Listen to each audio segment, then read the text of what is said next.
ഒറ്റക്കെട്ടാണ് എന്ന് പറയുമ്പോഴും അതല്ലല്ലോ വാർത്ത. നേതാക്കൾക്ക് കണക്കിന് കൊടുത്ത് രാഹുൽ. വരാനിരിക്കുന്ന കേരള നിയമസഭാ തെരഞ്ഞെടുപ്പ് മുന്നിൽ കണ്ട് രാഹുൽ ഗാന്ധി 30 നേതാക്കളെ കഴിഞ്ഞ ദിവസം ഡൽഹിക്ക് വിളിപ്പിക്കുകയും വളരെ അടിയന്തരമായി ഒരു യോഗം ചേരുകയും ചെയ്തു. മാധ്യമങ്ങളിൽ കേരളത്തിലെ കോൺഗ്രസ് നേതാക്കൾ തമ്മിൽ തല്ലും മുഖ്യമന്ത്രി കസേരയ്ക്ക് വേണ്ടിയുള്ള പിടിവലിയുമാണെന്ന് കത്തി നിൽക്കുന്ന സമയത്താണ് രാഹുലും ഗോർഗയും ചേർന്ന് അടിയന്തരമായി ഇങ്ങനെയൊരു യോഗം വിളിച്ചത്. ലോക്സഭാ തെരഞ്ഞെടുപ്പിൽ മോദിയെ വിറപ്പിച്ച് പ്രതിപക്ഷ നേതാവിൻ്റെ കസേര വരെ സ്വന്തമാക്കിയ കോൺഗ്രസിന് പിന്നീട് നടന്ന നിയമസഭാ തെരഞ്ഞെടുപ്പുകളിൽ അടിപ്പതറുകയാണ് ഉണ്ടായത്. ഒടുക്കം നടന്ന ഡൽഹി തെരഞ്ഞെടുപ്പിൽ പോലും സീറ്റ് നേടാനായില്ല. എങ്കിലും 2020 നേടിയ വോട്ടിംഗ് ശതമാനത്തേക്കാൾ 3% വോട്ട് വർദ്ധിപ്പിക്കാനായി എന്നതൊഴിച്ചാൽ ആശ്വസിക്കാൻ യാതൊരു വകയും ഇല്ലാതിരിക്കുമ്പോൾ ആകെയുള്ള പ്രതീക്ഷ ദക്ഷിണേന്ത്യയാണ്. അവിടെ പ്രധാനമായും കേരളവും. എന്നാൽ കോൺഗ്രസ് ഈ പോക്ക് പോയാൽ പിണറായി മൂന്നാമതും വരും എന്ന് പരക്കെ പറയുമ്പോൾ കോൺഗ്രസിൻ്റെ കേന്ദ്ര ഘടകത്തിന് ഇടപെട്ടേ മതിയാകും. അതിൻ്റെ അടിസ്ഥാനത്തിലാണ് ഇത്തരമൊരു യോഗം ചേരൽ. ഇവിടെ കേരളത്തിലെ നേതാക്കൾ തന്നോടൊപ്പമുണ്ടെന്ന് KC വേണുഗോപാൽ ഉറപ്പിച്ചു പറയുകയും അതേസമയം പാർട്ടിക്ക് അഭികാമ്യമല്ലാത്ത കാര്യങ്ങൾ ഒരാൾ പോലും പറയരുത് എന്ന് താക്കീത് പറയുകയും ചെയ്തപ്പോൾ പിന്നീട് പാർട്ടി പുനഃസംഘടനയെക്കുറിച്ച് ഒരു നേതാവ് പോലും ഒരക്ഷരം മിണ്ടിയില്ല.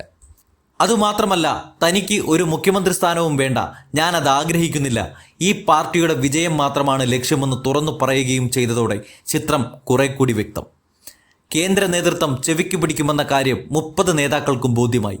തുടർന്ന് സുധാകരൻ വളരെ അതിവൈകാരികമായി സംസാരിക്കുകയാണ് ഉണ്ടായത്. അതിനു തക്കതായ കാരണവുമുണ്ട്. കേരളത്തിൽ തലങ്ങും വിലങ്ങും ഇപ്പോഴുള്ള ചർച്ച സുധാകരനെ KPCC പ്രസിഡന്റ് സ്ഥാനത്ത് നിന്നും മാറ്റി അടൂർ പ്രകാശോ ബെന്നി ബെഹന്നാനോ ആരെങ്കിലും ഒരാളെ ആ സ്ഥാനമേൽപ്പിക്കും എന്ന തരത്തിൽ കാര്യങ്ങൾ പുരോഗമിക്കുന്ന സമയമാണ്. സുധാകരൻ KPCC പ്രസിഡന്റ് സ്ഥാനത്തേക്ക് വന്നിട്ട് 3 വർഷവും 8 മാസവും മാത്രമാണ് ആയിട്ടുള്ളത്. അതിനിടയ്ക്ക് ആദ്യ 10 മാസം കഴിഞ്ഞ ഉടനെ സുധാകരനെ മാറ്റാനുള്ള ശബ്ദങ്ങൾ ഉയർന്നിരുന്നു. ഇപ്പോൾ മാറ്റും, പുതിയ പ്രസിഡന്റ് വരും, അത്തരം നിരന്തരമുള്ള ചോദ്യങ്ങൾക്ക് ഉത്തരം നൽകേണ്ടിയും വന്നിട്ടുണ്ട് സുധാകരൻ. അതുമാത്രവുമല്ല, തൻ്റെ നേതൃത്വം മാറ്റുന്നതുമായി ബന്ധപ്പെട്ട് തൻ്റെ ആരോഗ്യ പ്രശ്നങ്ങൾ വളരെ സജീവമായി പൊതുവായി ചർച്ച ചെയ്യപ്പെട്ടപ്പോഴെല്ലാം തന്നെ പിന്തുണയ്ക്കാനും തന്നോടൊപ്പം നിൽക്കാനും മിക്ക നേതാക്കളും തയ്യാറായില്ല എന്നാണ് സുധാകരൻ യോഗത്തിൽ പറഞ്ഞത്. 3 മിനിറ്റ് നേരമാണ് യോഗത്തിൽ ഓരോ നേതാക്കൾക്കും അവിടെ കാര്യങ്ങൾ പറയാൻ അനുവദിച്ച സമയം. ഇവിടെ 7 ഇന പരിപാടികൾ അവതരിപ്പിച്ചുകൊണ്ട് VM സുധീരൻ സ്കോർ ചെയ്തപ്പോഴാണ് അതേ യോഗത്തിൽ സുധാകരൻ എന്ന KPCC പ്രസിഡന്റ് പ്രിയങ്ക അടക്കമുള്ള നേതാക്കൾക്ക് മുന്നിൽ തുറന്നു പറച്ചിൽ നടത്തിക്കൊണ്ടാണെങ്കിലും വികാരാധീനനായത്.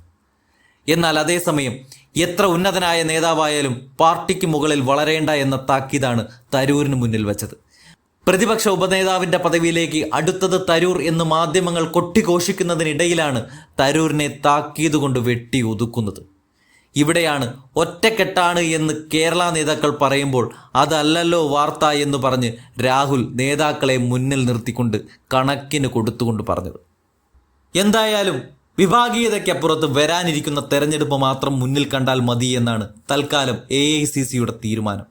ചുരുക്കം പറഞ്ഞാൽ നേതാക്കളെ വരച്ച വരയിൽ നിർത്താനായിരുന്നു രാഹുലിൻ്റെ കഴിഞ്ഞ ദിവസത്തെ ഡൽഹിയിൽ നടന്ന അടിയന്തര കൂടിക്കാഴ്ച കൊണ്ട് ഉദ്ദേശിച്ചത്.